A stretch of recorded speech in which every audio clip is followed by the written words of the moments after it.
নমস্কার বন্ধুরা, কেমন আছো সবাই? ববিতা ব্লগ চ্যানেলে নতুন একটা ভিডিওতে সবাইকে স্বাগত জানাচ্ছি। আর আজকে ছিল হচ্ছে জেঠিমার ঘাট কাজ। তো আজকে যেহেতু কামান ছিল আমাদের, তো ঘাট কাজের জন্য দেখো বাড়ির সমস্ত কিছু পরিষ্কার পরিচ্ছন্ন ধোয়া মাজা পরিষ্কার করা হয়েছে। আর এই ঘরটার অবস্থা দেখো। তো এই ঘরেও সেম বিছানার সব কিছু কাচা হয়েছে, পরিষ্কার করা হয়েছে।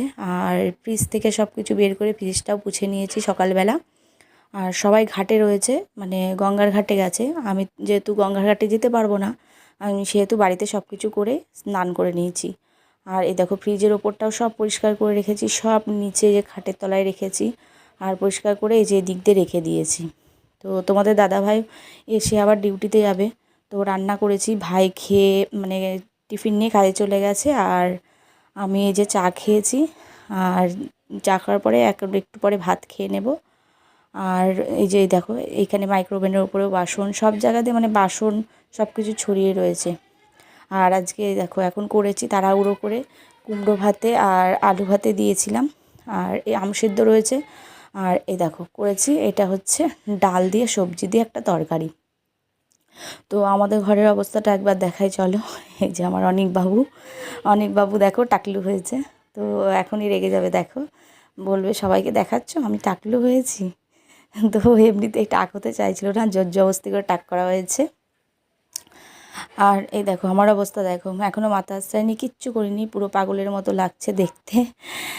আর এই যে হাতের মানে পলাগুলো খুলে দিয়েছি।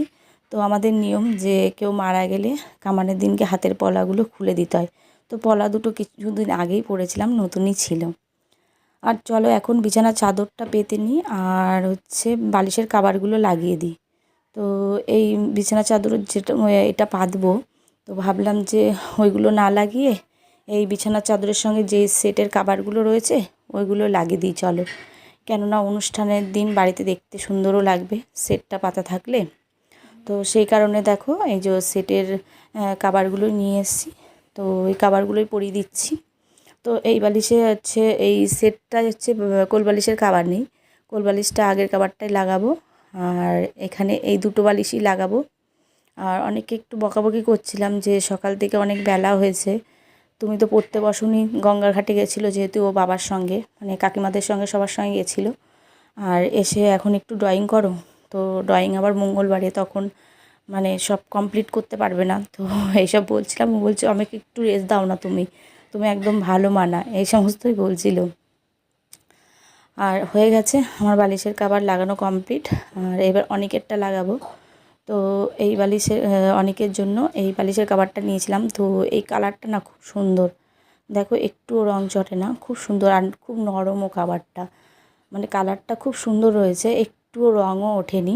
তো দোকানেরই ছিল এই কাভারগুলো, যারা যারা নিয়েছিল তারা তারা পরে আবার খোঁজ করেছিল শেষ হওয়ার পরে। আর একটা ছিল বলে দোকানে রাখিনি, নিয়ে এসেছিলাম বাড়িতে, অনেকের বালিশের কাভারটাই লাগাই। তো এত সুন্দর কি বলবো, কালারফুল, যে যারা নিয়েছে তারা আবার পরে এসে খোঁজ করছিল। আর এই দেখো অনিকবাবু আবার সেই মানে আমি চিল্লালাম, তারপরে এই যে ড্রয়িং নিয়ে বসছে। আর আমি বলছি বাবাই তুমি জানলায় যাও, আমি বিছানা চাদরটা একবারে পেতে নিই। তো বন্ধুরা দেখো আমার এখানে কাভার লাগানো হয়ে গেছে, কোল বালিশটা বাকি রয়েছে, আর বিছানা চাদরটা পেতে নিয়েছি।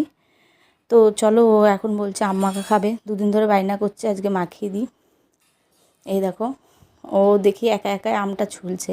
তো আমি বললাম বাবাই তোমার হাত কেটে যাবে, দাও আমি করে দিচ্ছি। তো এই যে ছোট্ট একটা আম নিয়েছি, নিয়ে ঘষে দিচ্ছি, ঘষে দিয়ে তারপরে মাখাটা করব। আর এবছর আমিও আম মাখা খাইনি, তো ভাবলাম আজকে একটু খেয়ে নিই। আর তোমরা তো জানোই এই সময় মানে প্রেগনেন্সিতে একটু টকটা খেতে বেশি ইচ্ছা করে মায়েদের, তো আমারও সেরকম। আর চলো একটুখানি লঙ্কা দিলাম, কেননা অনেক খাবে। আর আমারও এই টাইমে একটু ঝালটা কম খাওয়াই উচিত, সেই কারণে অল্প একটু লঙ্কা দিলাম। আর দিয়ে দেবো নুন আর একটুখানি চিনি। তো চলো হয়ে গেছে মাখানো। এবার প্রথমে আমি খেয়ে রিভিউটা দিই কেমন লাগলো।